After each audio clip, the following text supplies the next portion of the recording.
Hello my little radishes. I was chatting to my friend online and she's just starting out in her sort of healthy, clean eating journey. She said, I remember you in one of your early videos saying, it's like I've discovered a whole new way of life and I feel like I've been lied to and that I've got to relearn everything that I was conditioned to believe when I was growing up. And it really reminded me of that feeling. I still feel it now every time I discover something new about the food industry or, you know, whatever it is. One of those things is nail polish. I used to wear nail polish all the time, and I used to wear, in fact, what are they called? False nails all the time as well. And I, not even for a second, thought about what I was putting on my nails at all. It didn't even occur to me that whatever I was putting on my nails could actually get into my system. What's more, I probably wouldn't have cared back then. I remember feeling shocked because I hadn't even thought about what I was putting on my nails. It's the same with makeup, isn't it? I mean, I'm being a complete hypocrite here, but I just wanted to tell you, in case you didn't know, you know, about nail polish. If you wear nail polish all the time, maybe you just don't know, because there was a stage a couple of years ago I had no idea that what I was putting on my nails was toxic.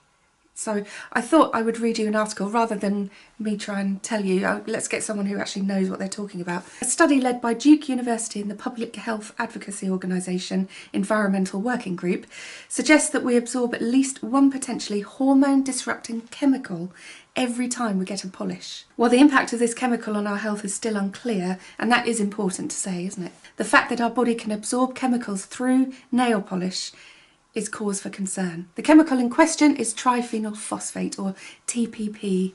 Companies add it to products to make them less flammable, although in nail polish it's used to make the product stick more strongly to the nail. TPP is also commonly used in many consumer goods like foam seating, bedding products and electronic products, which might be why researchers have found the chemical in the majority of participants in studies on pregnant women and international samples of breast milk.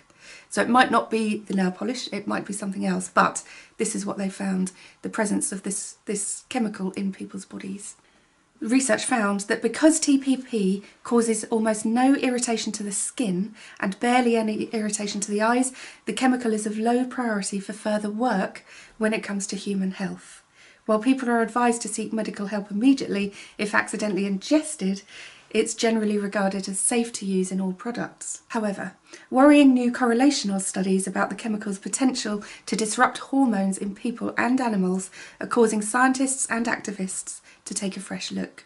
In particular, the Duke study raises questions about the potential effects of low-level TPP absorption over time. Someone like me who wore nail polish for 20 years, I used to get my nails done, I used to have fake nails. I always had something on my nails, and I had hypothyroidism. Could be related? We don't know. Might not be. To see whether TPP enters the body through paint on nails or particles in the air, the researchers divided study participants into two groups. The first would get a normal manicure in which nail polish was painted directly onto their nails, while the second group wore gloves and got nail polish applied on fake nails. The polish used in these experiments contained about 1% TPP by weight. Then they tested the participants' urine for levels of diphenyl phosphate, or DPHP, a chemical created when the body metabolises. They compared the results to urine samples participants had submitted before the experiment and found that while DPHP levels didn't change very much in the participants who used gloves and fake nails, levels of DPHP increased sharply in the women who had received nail polish directly onto their nails. About 10 to 14 hours after getting their nails painted, the participants had DPHP levels that were on average 7 times higher than they were before the experiment. About 10 to 20 hours later, the chemical seemed to peak and decrease, indicating that the nail polish could be a source of short-term TPP exposure. The study did not name the nail polishes used, in part because they only had 10 polishes, and also because they weren't sure if TPP content was uniform among brands. Should you be worried? Not yet. Research to date on TPP suggests that the chemical is a low priority for further research because both acute and chronic toxicity is low in humans and the outcome amounts to mild irritation. People critiquing the research says They pointed out that the research as it's designed doesn't establish whether elevated levels of TPP actually hurts human beings. The most disturbing thing about the chemical is its potential to interfere with hormones, but these studies have only been conducted in animals or show correlation, not causation, in human beings. Wow, listen to this. Last July, a study found that mice treated with TPP for about a month had shrunken testicles. And another study last year found that TPP was among a class of flame retardants that can alter sex hormones in zebrafish. And a study in human beings found that higher levels of TPP in the home, most likely found in furniture foam, was linked to a lower sperm concentration and an increase in prolactin, a hormone associated with sexual problems in men. Very interesting. Very interesting. Because male fertility is on the decline, isn't it? Well, while consumers have less cause for concern, the people who actually do nails for a living day in and day out are awash in these chemicals and bear the brunt of their harmful effects in the body. It doesn't say anything about research that's been done specifically on salon people though, but anyway, it goes on to say there was a campaign that's focused on removing the toxic trio, so the top 3 toxic ingredients in nail polishes, formaldehyde, toluene and dibutyl phthalate.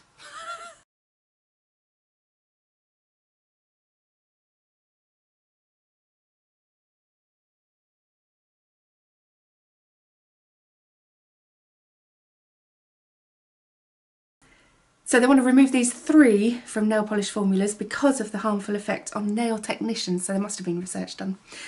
But they suspect that as more companies remove the chemicals from nail polish, as we would expect, they're replacing them with chemicals that may be just as harmful or have the potential for harm, like TPP.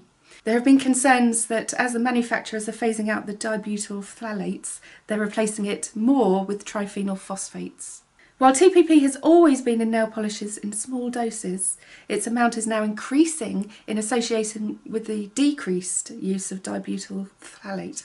Because nail technicians are exposed to these polishes all day through particles in the air, the potential risks are even greater for them than they are for the consumers. To be clear, research identified chemical uptake via nail polish, not particles in the air, as the problem. Instead of activists and researchers playing whack-a-mole with chemicals, campaigning against one toxic substance only for it to be replaced by another, they think that voters should push the governments to regulate cosmetic products comprehensively so that there are no more endocrine disruptors, hormone disruptors, or toxic chemicals in them. Nail polishes and other nail products are regulated, but not at the pre-market stage. This is American, this means that the FDA does not have to approve formulations before they hit the store shelves. Instead, they can enforce the law against products or companies that violate the law. The agency acknowledged that there are harmful ingredients in nail polish, but says they are safe when used as directed, i.e. painted, not ingested, which I can understand. But by painting your nails, you kind of are ingesting them slightly, aren't you? Researchers point out that while human nails are generally not absorbent, which is completely the opposite of what people have told me through my channel. I remember people saying to me, you shouldn't wear nail polish because your nails are the most porous thing about your body. So you've got to do your own research, haven't you? Don't just take one person's word for it.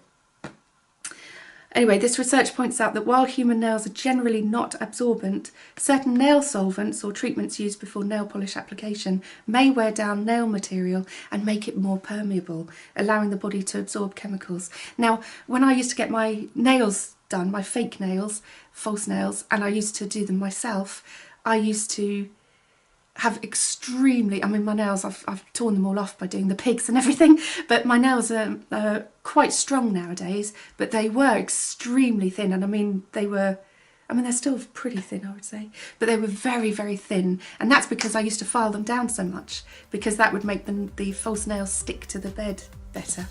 I remember being really, really shocked by this. I felt very betrayed and very lied to, but you have to dig deeper, don't you? You have to do research, and you have to listen to or read several sources before you make up your own mind, and kind of not do a knee-jerk reaction and be terrified that everything, you know, that we learn when we start sort of getting on the path to health means that we've been lied to. And not to forget also that, you know, depending on who writes an article depends on the weight that's given to either side, you know. So keep an open mind, I say. I think at the end of the day we have to sort of open our eyes a little bit and keep a balanced approach, but also listen to our gut feelings.